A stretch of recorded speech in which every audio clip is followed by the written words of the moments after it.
Welcome back to another episode of a Modern Nonprofit Podcast. Today's episode is for the fundraisers in the room who maybe feel like they've been flying blind or they've struggled with thinking there's got to be a better way to do it. I'm not alone though. I brought along Aaron Landis. Aaron, a real friend in life that I've known for quite some time because Aaron's actually on our team. Aaron is a former director of corporate partnerships at Habitat for Humanity in Austin, Texas. Aaron, before you came to the Charity CFO, you had done quite a bit of fundraising, consulting with fundraising, marketing, just brand building, all of the things to help nonprofits bring awareness, get those corporate sponsorships, and really continue to build their philanthropic efforts. And you did that in your former life, as we like to call it, but you've been here as the director of business development now for about 4 years, and we've done a lot together. We've really evolved our process. We've really figured out what works, what doesn't work in terms of business development. And we've often talked about the parallels between your life as a fundraiser, especially those going after corporate gifts. And that looks a little bit differently than maybe individual givings, perhaps. But we've talked about this a lot about the parallels and the similarities and the differences, or what you maybe thought you could know or should have known, perhaps, or tools that you wish you would have had back when you were in the nonprofit space. And, that's why we decided to create this episode and share that with you all. So, Aaron, first and foremost, you're really busy right now. Thank you for taking an hour out of your life to have this conversation and share your knowledge and experiences with the rest of the nonprofit community. Yeah, thank you. It's truthfully, and I have a lot of meetings with potential clients. We're talking about accounting, but inevitably I get sidetracked because I start talking about fundraising with them as well. And I'm like, hey, we can just schedule another time. So it's a good opportunity to share a lot of those conversations that I have that kind of go off the accounting rails, but talk about some fundraising details and more. Yeah. So let's kind of dive right in, shall we? I mean, we've often talked about fundraising and the similarities of sales. What would you say about that? Which kind of your initial impression? It's relationship based, right? And that's not, I didn't invent that. Everyone knows that. I think one of the big switches that I have felt, and I think that fundraisers should know, is that you own that process, right? Hmm. And you go from, you believe in your mission, or I believe in a product or a service that we provide.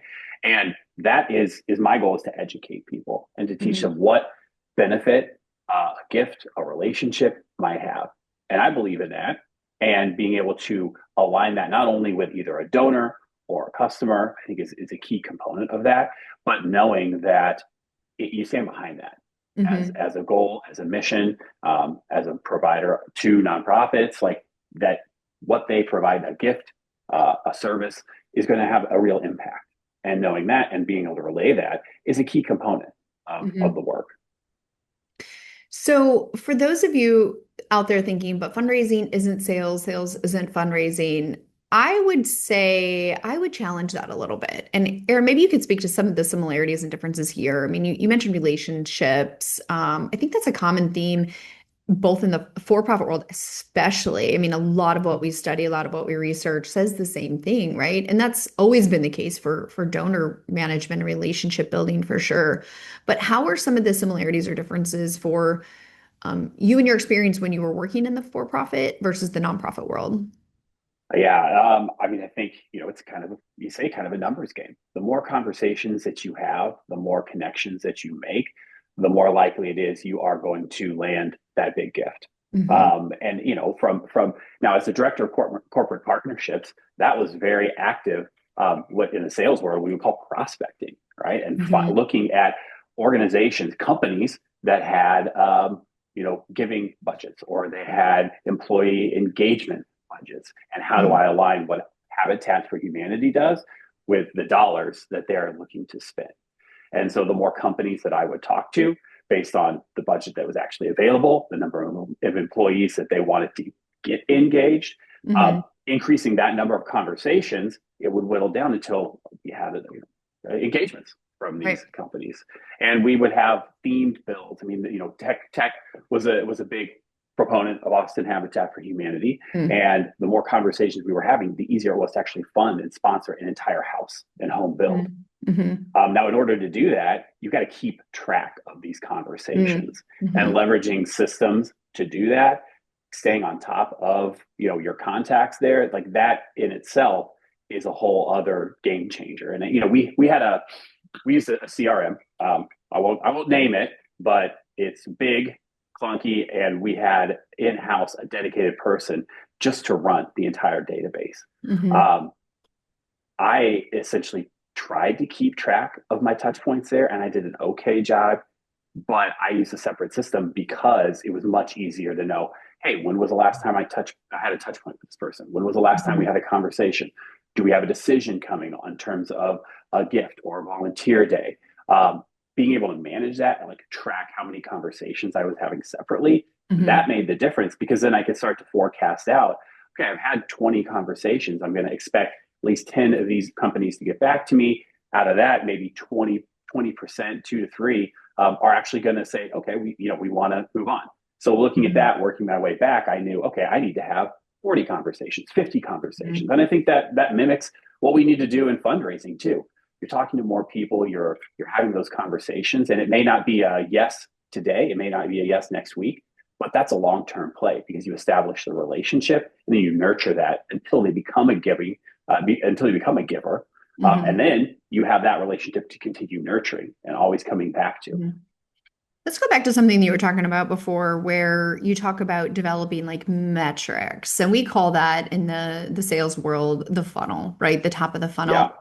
And I think we think about that in the fundraising space, sort of, but maybe not quite in this way. And how you and I have managed this, and you describe this at Habitat for Humanity. And let's be honest, they're probably a larger, more sophisticated operation than maybe some of the smaller grassroots organizations we work with. And I think that's why this conversation is so interesting, because sharing what some of the bigger organizations do and how that's very similar to the for-profit kind of world that has an intentional sales cycle or business development cycle or structure, I should say.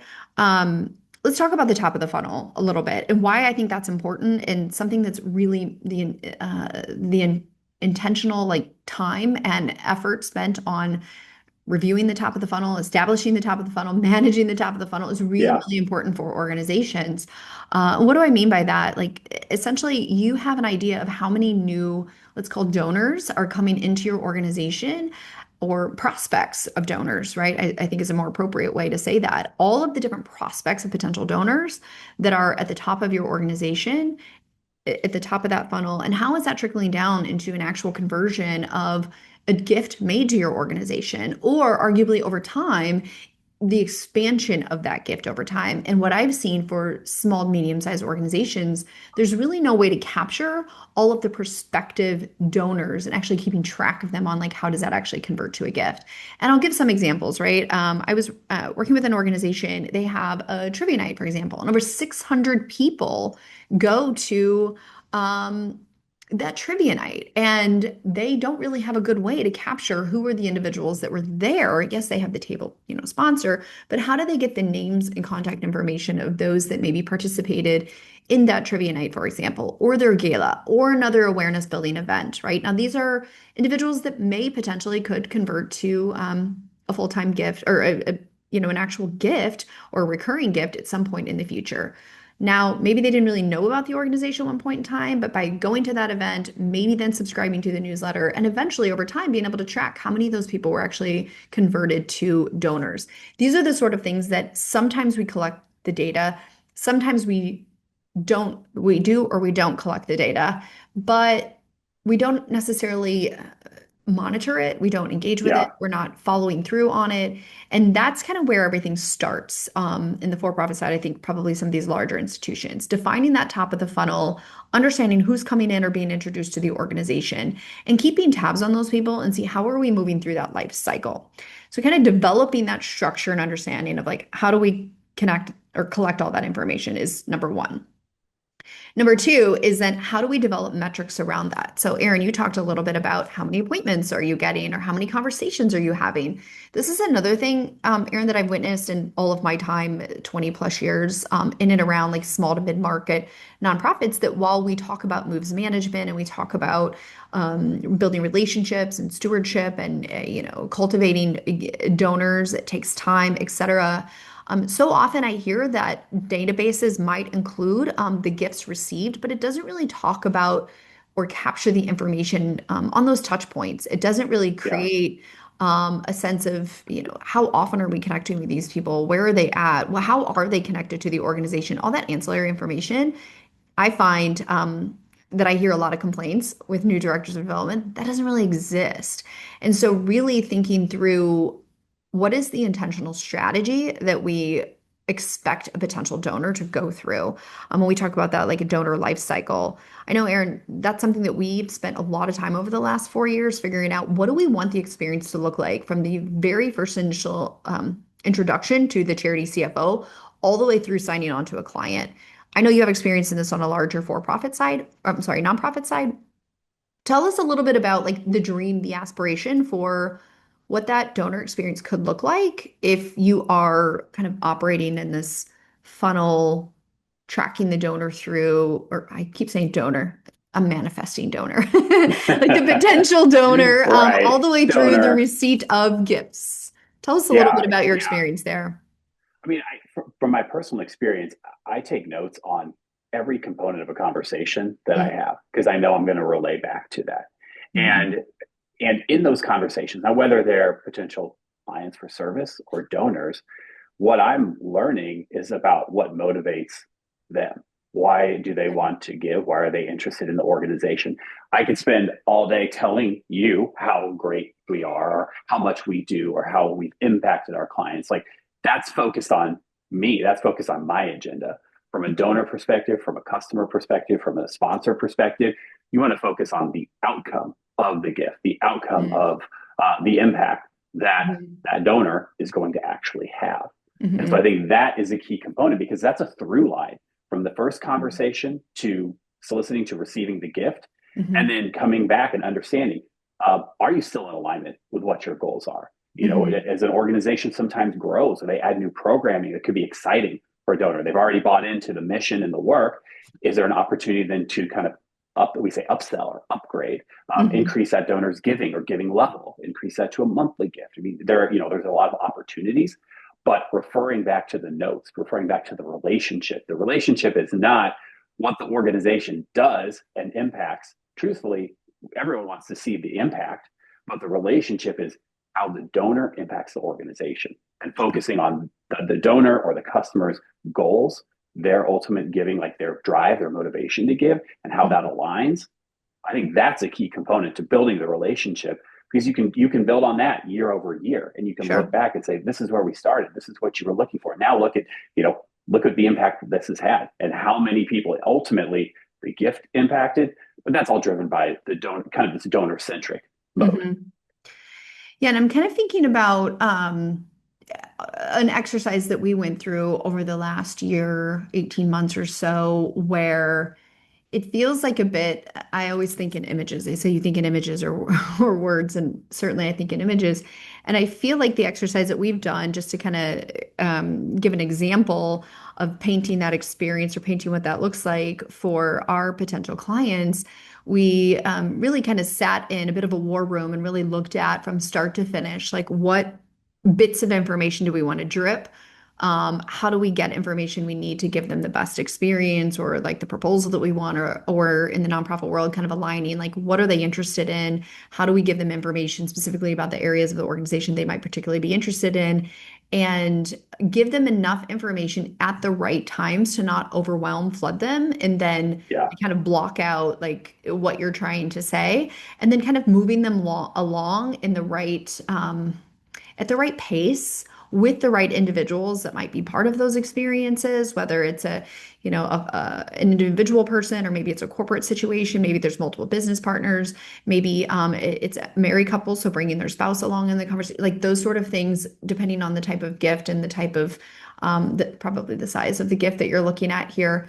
We really have gone through the exercise of thinking through and actually looking, in a visual sense of like, what does that flow chart look like? What do we hope Mm-hmm. to accomplish at different steps of that journey? And how do we continue to refine it? Because the truth is, it needs constant constant refinement. And I find that we have found that really being intentional about what that experience looks like, it's noticed by people. And I know we're not necessarily doing fundraising, but I've certainly noticed that as being a donor of many organizations, seeing those that really clearly have an intentional process and they want me to experience different things at different points during that client relationship journey. So I think that strategy is super important. Aaron, I think one of the things that we completely recognize the linchpin of success, the most important thing I think in sales, and arguably I think what is missed a lot on the fundraising side, at least from my perspective as a donor, is the follow-up, Mm, right? yeah, The yeah, follow-up. There's yeah, this idea that we're bothering people, they're busy, they don't want to have the conversation, I don't want to pester them, etc. What's your experience with follow-up? How do you do it? How important is it? How is it seen both in the nonprofit and the for-profit world? yeah. Follow up is absolutely key. Everything. It's everything. You can have an initial contact. That's great. People get busy, right? Our potential client executive directors have a million things going on. The first thing is probably not, I'm going to meet with Aaron for a sales call, right? So part Yeah. of my job is just staying on top, like finding the time when they are available, right? And then Mm-hmm. being able to connect and meet with a donor. They're busy too. They have their own lives. They have their jobs, right? And they might care about the mission, care about the work. They want to be engaged, but finding the time, it's not that they're ignoring. I certainly don't think that they're avoiding, especially someone who's shown interest. Like Mm-hmm. they've already bought in, right? So you're not. I would say to any fundraiser, you're not bothering people, and you need to stop thinking that as that you're getting an opportunity to educate and bring them into the circle of support. And in Mm-hmm. doing so, you extend from the organizational side the opportunity to create impact and grow the mission. So bothering people, I as a former fundraiser, certainly in sales, like I feel that people initial reaction is no, but Mm-hmm. it's a no until I ask, right? It could be a Mm-hmm. yes, and that Mm-hmm. even goes back to like more conversations, more opportunities for yes. So bothering Yeah. people, I really think of it as like teaching, as kind of learning opportunities to engage and get either get the message out there, really. Yeah. And those touch points, as we've talked about in previous podcast episodes, could include just like periodic, personalized emails like, hey, I know this is an area that's really important to you. I know you're super busy, don't expect a response, but thought I would share the success we're having, blah, blah, blah, blah, blah. Right. The follow-up could simply just be like a little note that's being sent, which is Yep. something that I think is definitely going to stick out. I know we get told time and time again that I think one of the things that sticks out for the charity CFO is our communication and our follow-up. And we'll talk about tech here in a little bit because I think that's a big differentiator, not only on the investment of technology, but also using the features within the technology that I know nonprofits are already paying for is really critical. But the reality is, a lot of these things that we're talking about, it seems overwhelming. Tasha, how am I going to get all this stuff done with the limited resources I have? And Yeah. that's something that Aaron and I talk a lot about, that we keep nothing in our brain in terms of the ongoing to-do list. We try to put everything down into our CRM system so that, at the beginning of your week, Aaron, like who you should be reaching out to, who you need to follow up with, what calls you're going to have. Like you kind of come in with a blank slate, sit down with your cup of coffee in the morning and say, okay, let me look at my task list we use Salesforce. We'll talk about that a little bit later. But, it's kind of a self-driven like system of accountability that you've put together by way of just like habits and processes. And the cool thing is you don't have to think about, oh shoot, I forgot to reach out to that person, or oh, I need to follow up with that person that I should have followed up with 3 weeks ago. The reality is we use systems to make it look like we are super on point, and we take a lot of pride in the fact that we are on Yeah. point, but we rely really heavy on systems. So we kind of develop that strategy, that experience. What do we want that to look like? And then we leverage the technology to create reminders for us to follow up, because in this world of competing attention and all of the distractions and the whack-a-mole that is the world of nonprofits, it's really hard to just keep it all in your mind. So it's a little bit of a shift to embrace technology in that way, but once you kind of develop that system and you build that habit, it is a complete lifesaver. Agreed. I tell you all the time, it's my second brain, right? So I Hmm. don't have to keep it all up here because it's all in our CRM. Absolutely. So let's talk about numbers and data. This is something that I hear a lot in the fundraising space when I talk to directors of development. I think I heard some statistic in the last few months that the average development person, that position turns over like every 16 months. And as somebody that, we're in the business of managing databases, ours happen to be accounting databases, but we also see the impact turnover can have on the accounting system. So I can only imagine the impact that it has on donor data and the lack of integrity in that donor data and the power of having clean data in some sort of, functional way is going to allow um, for a better transition from Yeah. development person to development person. And frankly, if they had a better data and better system, maybe they wouldn't turn over so much. I don't know. Because it's usually a nightmare when you inherit it. It takes your entire tenure at that organization to clean it up. And then usually you're probably moving on, I would suspect. But Aaron, we have pretty clean data. And I don't know about your experience in the nonprofit world, but how does having a system with super clean data, very intentional demographics about those organizations, and a system to be able to input new data or run reports on data, what impact does that have on your life? Yeah, I think big picture, it's probably twofold. I think one, in the immediate kind of out, outreach to potential donors or customers, ensuring that we're tracking giving history, we're Mhm. tracking touch points. We know when the last birthday card, thank you note was sent. We know the last conversation. We have our notes in there. What was relayed from the donor? Are they in a position that they're perhaps thinking about giving or giving soon if they haven't? Having that data, having that consistently in there allows us to go back again as a second brain and have that detail so we can familiarize ourselves with that conversation and then approach the donor as if we just talked to them last week. Yeah. And because the conversation we had with them is going to be relatively fresh for Hmm. that one touch point. So I Hmm. think the from in an action, right? In action, having good data in there and being able to track the appropriate not only gift but like relationships that they have, Right. their wife, right, or son or Demographics daughter, or and the hmm. demographics, right. So demographics then giving that also drives like how we segment. So segmentation Hmm. from a marketing perspective as well. Younger donors might have a different motivation Sure. than older or retired donors. We Hmm. might be probably asking for more money from our older segmentation Hmm. of donors. So if you have direct mailer campaigns, right, knowing what level they were at before and then being able to increase that, knowing what is going to resonate, right? Are we talking about immediate impact of a gift? Or are we talking about like getting into like planned giving, right? Looking Hmm. ahead as people think about what their legacy or what their meaning is going to be, like how we speak to the donor, that's going to be really well defined in the data that we have.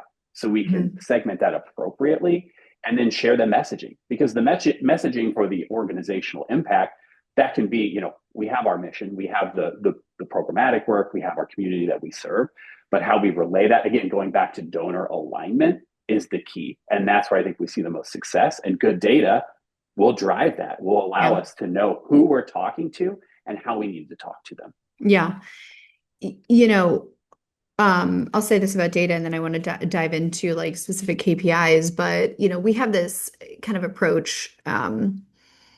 At the Charity CFO, anytime I have an opportunity to collect more and more information on a potential prospect, especially when they're feeding me that information, think about they registered for a webinar or they've submitted a request for a consultation and they've input some, specific demographics about their organization.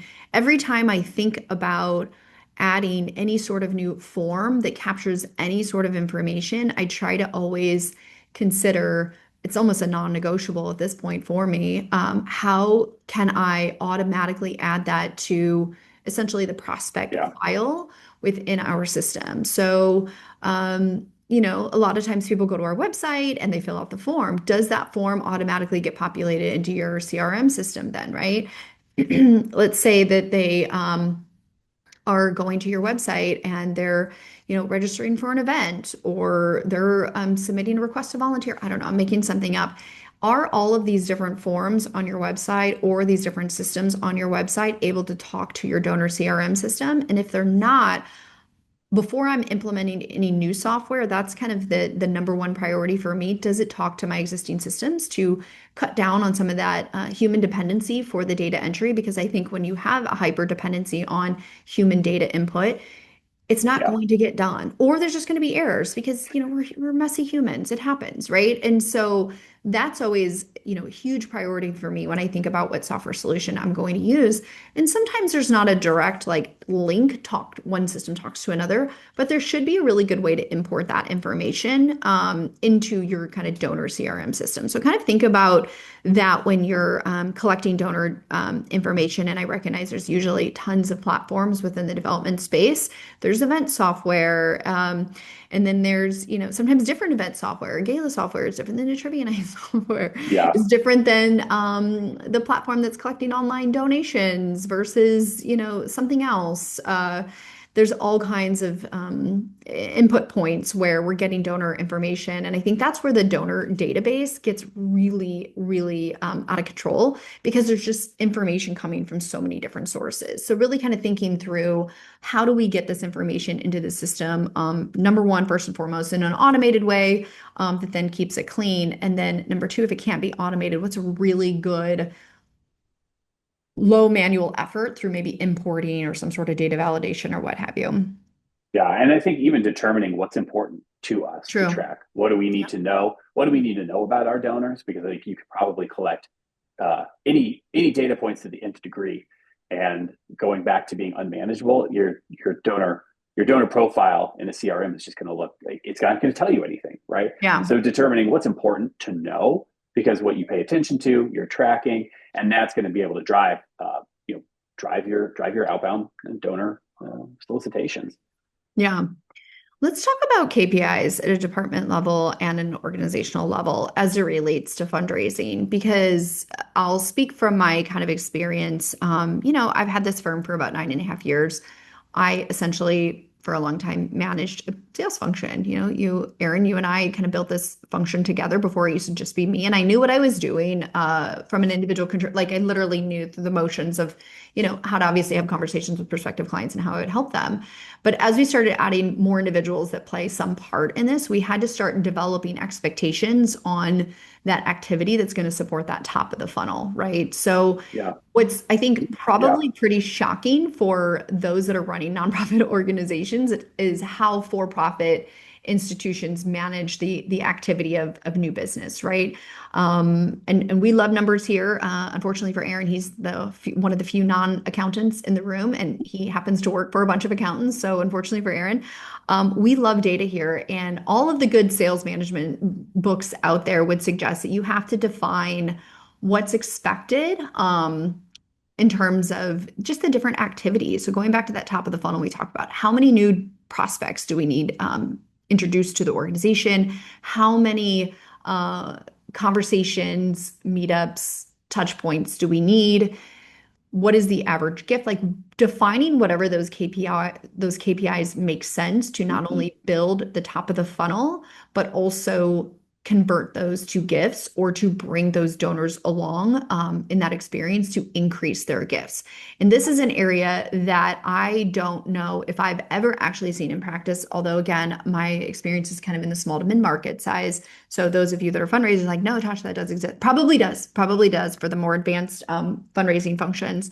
But I don't know if I've ever had a conversation with an executive director, CEO that knows, how many new prospective donors are being introduced to the organization, how many conversations are expected to be had on a weekly or a monthly basis in terms of like nurturing those relationships.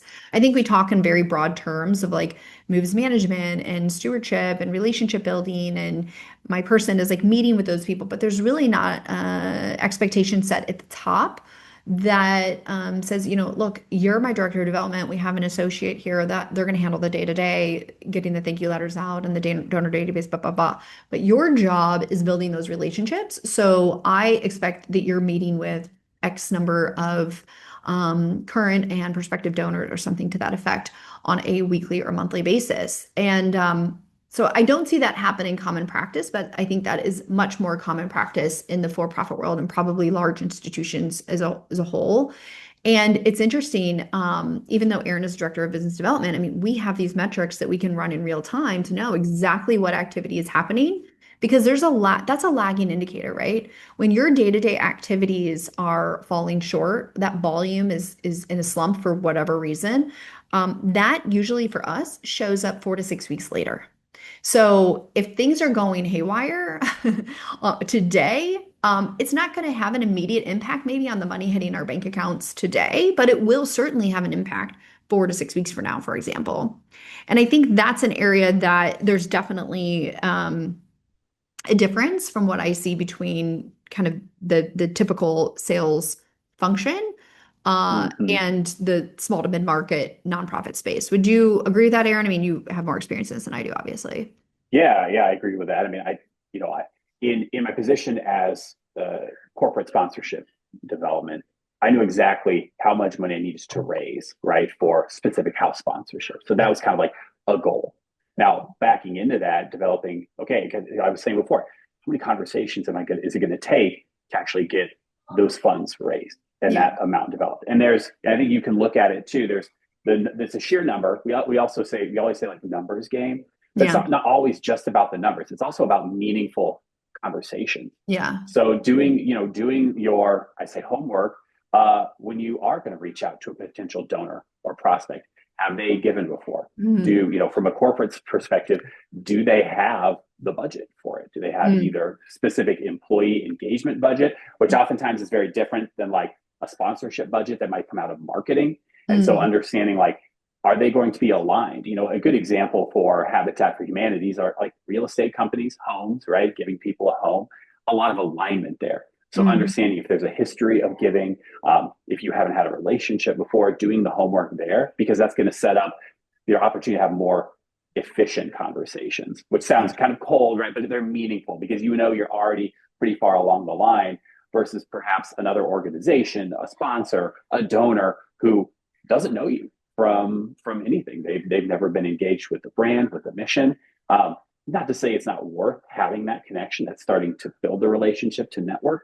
But if you're Mhm. looking at like how do we actually have this number of conversations at scale, the more meaning you can provide to that and ensure alignment and have that connection with a potential donor or customer, I think that goes a lot farther in terms of moving them down from the top of the Right. funnel to sponsorship, gift, recurring donor. Which goes back to like defining the strategy, also recognizing there's only so much time in a day. So how do you map out, I shouldn't say how do you, like, I guess greater importance or emphasis on the fact that if I was running a development team, I would be trying to calendarize out how many individuals and when do I want to connect with them? Because what Mm-hmm. I find what happens even in my life now that if you're not intentional about spacing that out, or if you're not intentional about calendarizing that, oftentimes we could just get pulled in so many different directions that you blink a couple times, you're at the end of the year, and you haven't had those connections, those meaningful conversations that you're talking about with those donors, which then equates to potentially missed opportunities for those conversations about what you're trying to do, the financial investment it takes, and how you can bring donors along on that journey. So I think all those things certainly ring true for the nonprofit world, and probably something that many leaders would agree they aspire to. Yeah. Let's talk about another thing that is probably a little unique for us. I don't know if it's like a for-profit thing and all for-profits do this because I don't think they do. But let's talk about internal communication. And how much we're in lockstep with all of the different things. Now, I think to some degree, this probably happens more often than not in the for-profit world, but you have to stay close collaboration with the sales, finance, accounting people, and the operational side of the business, right? Because one Mm-hmm. deeply impacts the other. And that is absolutely true for the nonprofit world. But what I see actually in practice in the nonprofit world is that everybody operates very much in silos. And while I still think this largely exists in the for-profit world too, but I just want to kind of share our approach to this to make sure that we are all in alignment at all times. And one of the things that we do and something we recommend to our clients is to be having conversations on a very regular basis with both fundraising, finance, and operations slash programming to figure out, okay, what were our expectations on where we thought we were going to be, whether it's like programmatic output outcomes, whether it's, fundraising, because there's a difference between we got a pledge for a gift and finance can say, but we haven't collected it yet, so we have a cash flow issue or something to that effect. And how to really keep alignment across those different functions, I think is extremely important so that everybody knows what's happening. I also find that me as the finance person, I like to joke that I have a vested interest, obviously, in the success of fundraising because I have a budget I need to balance. But it's also really helpful during those collaborative conversations to identify where are the gaps in funding that we don't have any sort of kind of earmarked grants. And is that going to be a useful conversation for the fundraiser in the room to be able to go out and find that donor that has a vested interest in that particular area of the business or something that they want to fund. Maybe they like to do capital improvements. And I've noticed some deferred maintenance that needs to be done on one of our buildings, for example. Or on the program side, like, hey, we'd really like to do this thing, but there's not enough money left in the budget. Then the fundraiser can go back and ask conversations. By having these very thoughtful sit downs on a very regular basis, we do it weekly at the Charity CFO. We're talking every single week. And it's similar to the same agenda. We follow EOS, Entrepreneurial Operating Systems, and we are in lockstep every single week because things start at the top of the funnel with Aaron, right? So Aaron is having conversations with the organizations that need our support, and he's figuring out, okay, what all exactly do they need? And can we support them in that way? And then we have essentially kind of an onboarding, which is kind of our triage department. And they're like, okay, how much new, clients can we take on right now in light of all of the challenges that they have and the support that they need? And do we have the capacity to do that? And then there's like the ongoing team that will continue servicing them beyond. And does that scope of work seem to make sense for what we do long term, right? If we weren't in constant conversation all the time, like I said, we do it weekly. I think it would be a huge breakdown. And admittedly, we've done that before where we've Yeah. either oversold or Yeah. undersold. And I think that's really true for fundraising too, right? I've seen in cases where we've totally under fundraised in certain programs and completely over fundraised in other programs. Now, the fundraiser in the room, I will validate the frustration. Sometimes it's because you can't get reports from accounting to tell you where or when you need to ask for money. That's a whole separate podcast, maybe for another day. But Aaron, from your perspective, is this true that these conversations are not always happening in the nonprofit world? And I'm sure it's a bit of a culture shift when you came here and you're like every week I need to Yeah. give Yeah. I updates. think there's very siloed is a good way to describe it. And I think, in my experience, there were oftentimes kind of meetings across the department. Now, my fundraising perspective is that we're driving the growth and the success of the organization. I understand the ultimate goal is to fulfill a mission, right, and have that impact. But in order to do that, we need dollars in the door, and the Hmm. dollars in the door are dependent upon how how volunteers, how donors, how people out externally perceive us. And Hmm. so having that tight, having a clear alignment on how we talk about ourselves, what expectations we have when we're interacting with potential donors, volunteers, people just are enter the organizational orbit, that can have a bottom line effect in terms of fundraising, building relationships, driving relationships for potential donors and new gifts. So when they're not talking, when I say these different teams are very siloed, everyone kind of has their own agenda. I understand that from a perspective, but we really have to work together, ensure alignment internally, because that is Hmm. reflected in how people see the organization. I think that I would argue, I think that's reflected in how the charity CFO presents itself and comes across in our marketing and our messaging and conversations that anyone might have with me or you. Hmm. We want to have that same message. Yeah. And before I move on to talking a little bit more about technology as we round out this conversation, I want to share too that this kind of weekly cadence that we have is largely to hold me accountable as the managing partner of this firm. I have had to go through the process of identifying what are the most important things that I need to know about this business on a weekly or monthly cadence and assigning the responsibility to the individuals that are running those different divisions that they're going to report out to the group. Those things that we need to know that help us understand, are we on, are we off track, right? And so I don't want to make this sound like this is something that the head of development needs to completely figure out on their own. In fact, I would challenge those that are running businesses, whether it's for profit, nonprofit, or otherwise. You, as the leader of the business, you have to decide what you think is the most significant for people to be paying attention to. It can't be everything. If everything's important, then nothing's important. EOS would suggest like 5 to 7 metrics that are, really summarized high level enough for your organization to know whether it's on or off track. And like I said, assigning the responsibility of tracking those metrics and reporting out on those metrics to the appropriate people that are managing those functions, and being true to the commitment of coming together, whether it's on a weekly basis, semi-monthly, whatever it might be for you that makes sense for you. Show up to those meetings and expect your team to be prepared there. But the tone really has to be set from the top of that organization to define what are we saying is the most important metric, and forcing my team to come together and have those conversations on a very regular basis. That's been a complete game changer for us. But I will admit, I was the problem before, and I was the only path to becoming a solution there. It's definitely a collaborative effort, but the trigger point is the head of that organization. Okay, and before we wrap things up, we kind of hinted a little bit about technology. We had mentioned Mhm. that we use Salesforce. I know lots of nonprofits use Salesforce, or I should say they have licenses for Salesforce, but they don't really necessarily know how to use them. Or they've invested a tremendous amount of money into software as it is. And like any human, I think grossly underutilizes the features because we just don't have the time to master all of the different features that come with it, or there's not very good training or whatever.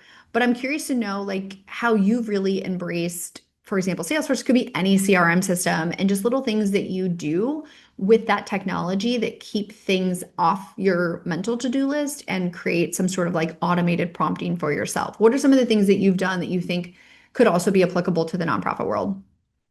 I think, there's first and foremost setting reminders for yourself. I Mm, would call it a task, right? If a donor says, I'm busy today, call me back next week, I ask what time or what day. Set that reminder, ensure that you've got that tracked. mhm, Set reminders out to touch base regularly with your donors, with your mm, customers, because again, it may be a no for now, but staying top of mind.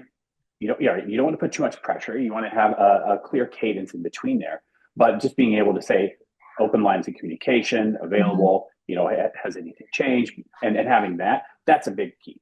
I think you can Yeah. also use technology to, automate follow-ups as well. It doesn't always have to be a manual task. You can Mhm, say the donor says, check in with me in 6 months, set that email up, send it to send in 6 months, and mhm. you don't have to think about it until you get a response from that donor. Yeah. So there's opportunities there. Also in terms of like how we organize our CRM, we were talking about this before, like what's Mhm, important to know, what do we want to have in there? Some systems are just so robust. I mean, and some are quite user friendly. So mhm, knowing like what we want to track, Salesforce is a good example. I know like we use it. We've gone through quite a process to develop it to mimic our sales business or marketing or whatever that might be. It's a big lift, and I've learned a lot about Salesforce, more than I ever thought I would, just to get it there. We have other partners helping us, but because you have Salesforce, I think there's opportunities, but it's almost too big, right, to know mhm. exactly what you're going to do with it. Yeah. So being very intentional about how the system is set up, what you're putting in there, how you expect to use it, I think we'll have a large outcome in success. Yeah. And really, I think any Salesforce is just like above and beyond, right? What essentially any small to mid-market business really needs. It's really kind of an enterprise level system. But the reality is, I mean, I've not actually seen every single CRM system, but whether they're donor database specific systems or something else like Zoho or any of these other kind of out of the box platforms that people are using, I have to imagine that some of the basic follow-up or task creation features are available. And I think those are grossly underutilized by a lot of people that are on the business development side, whether it's fundraising or for-profit business development, that I think not creating automations or setting reminders so you can set it and forget it. And we've talked a lot about sales, but the truth is we use the same theory in our recruiting. So we have a recruiting team, and same way, they'll talk to people and they're like, yeah, I'm not really interested in making a move yet. We're like, great. We'll set a reminder to follow up with them in 6 months. That way we look like we're always, engaging with them, and we are. And I can run reports that anybody that's considered a prospect, I can see when is the next follow-up date slated. And if there's not a follow-up date, then it prompts me to say, why are we not following up with them? Are they not a good fit, or did we just fail to enter a follow-up date? And we go through that exercise of review every single month just to make sure that we are having a second set of eyes to, create that system that somebody is making sure that they're following up with the appropriate people on a regular cadence. So there's a lot of power in just like simple little features of a system and kind of building the habit around, getting it off your brain and into a system to be able to track that. I think a lot of what I kind of shared comes from this idea of like individual contribution, right? I'm thinking of how many calls do I have? How many meetings have I had? Like, I know I'm driving at the end of the day, a new business or new donors for fundraising, but from the leadership perspective as well, like donor, director of development, having some sort of dashboard, right? Again, we're talking about good data in allows you as the director of development to see Mhm. what activities are my development managers doing or my sponsorship people. Like, how Right. many calls have they actually had? Do we have any pledges, gifts that we're expecting soon? And then being able to manage that from a higher level to know, are we on track or off track? That's Yeah. that's probably one of our common phrases. Are we on track or are we off track? So I think that leads us to kind of the advice that we would give those that are running organizations, whether you're the head of the fundraising or you're head of the organization, is to really do some reflection. Think about what are the most important things for you to know, defining those metrics or KPIs, whatever it is, that helps you understand that things are on track. Like, how do you define what on track means? And then how do you define those metrics, activities? And again, it doesn't have to be like a mathematical formula. It could be how many meetings do we want to have a week? Like, how many subscribers do we have our newsletter? Like, how many additions to our newsletter are we experiencing every month? Whatever it might mean to you, you have to define what that's going to look like and then communicate that down to those that are actually doing the day-to-day activities, and then have a periodic system for reporting back to make sure, yeah, hey, things are humming along as they should.